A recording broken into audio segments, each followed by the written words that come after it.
মোহাম্মদ শরীফ, আমার চাচা মোহাম্মদ আবু বকর, গ্রাম শিবিটাকি দক্ষিণপাড়া, ডাকঘর রাজীবপুর, উপজেলা রাজীবপুর, জেলা কুড়িগ্রাম। এই মর্মে সংবাদ সম্মেলন করেছি যে গত 14 সেপ্টেম্বর 2025 তারিখ রাত 11:30 দিকে আমাদের নিজ বাড়িতে রাজীবপুর থানার পুলিশের একদল এসে পুলিশ বলে আপনার চাচা আবু বকর এর নামে ওয়ারেন্ট রয়েছে। এই কথা বলে পুলিশ আমার চাচাকে পুলিশের গাড়িতে তুলে থানায় নিয়ে যায়। এরপর আমরা থানায় গিয়ে জানতে পারি আমার চাচাকে রাজীবপুর উপজেলা আওয়ামী লীগের সাংগঠনিক সম্পাদক বানিয়ে রাজীবপুর উপজেলা জামাতের এর করা মামলায় গ্রেফতার দেখিয়েছে পুলিশ।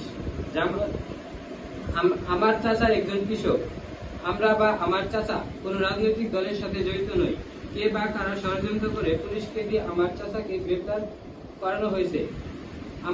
আমার চাচাকে মিথ্যা মামলায় হয়রানির তীব্র প্রতিবাদ জানাই এবং আপনাদের মাধ্যমে সরকারের কাছে এই ঘটনার সুষ্ঠু বিচার চাই। পাক্কার চাচা আমাদের গ্রাম প্রতিবেশী, সে একজন ভালো মানুষ এবং আমরা একসাথে মাঠে কৃষি কাজ করি এবং সে মাছ চাষ করে তার জীবিকা উপার্জন করে। সে একজন অত্যন্ত ভালো মানুষ। এলাকার কারোর সাথে তার বিবাদ বনটনা আমরা দেখি নাই। এই পর্যন্তই। রাজনৈতিক যত আমি কোনোদিন দেখি না। সে তার কৃষি কাজ নেই ব্যস্ত, সে রাজনীতি কোন দলের সাথে রাজনীতি করবে। আমি এমন কোনোদিন তার কোনো দলেই আমি রাজনীতি করতে দেখি নাই।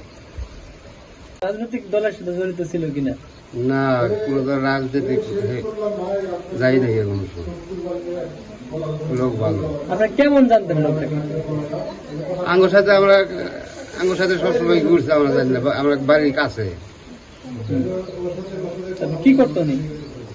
এই যে কৃষি কাজ করতো। একদম বলতে পারো না। বাবা কোনো রাজনীতি কোনো দলের মধ্যে কোনো জড়িত ছিল না, কোনো রাজনীতি করে না। তাকে পুলিশে ধরে নিয়েছে মিথ্যা মামলা দিয়ে। এর আমি বিচার চাই, আপনাদের সঠিক বিচার চাই।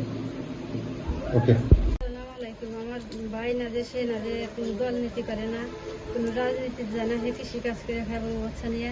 আমরা সবাই বাড়িতে আছি, আমরা জানি না এখন যে এমনি মামলায় নিয়ে হেরা গ্রেপ্তার করে আসছে, তার জন্য আবার সুস্থ বিচার চাই। কৃষি কাজ করে খায়, কোনো দল করে না, কোনো বিভাগ করে না, কোনো আমার সাথে মিথ্যা মামলা ফেলেছে।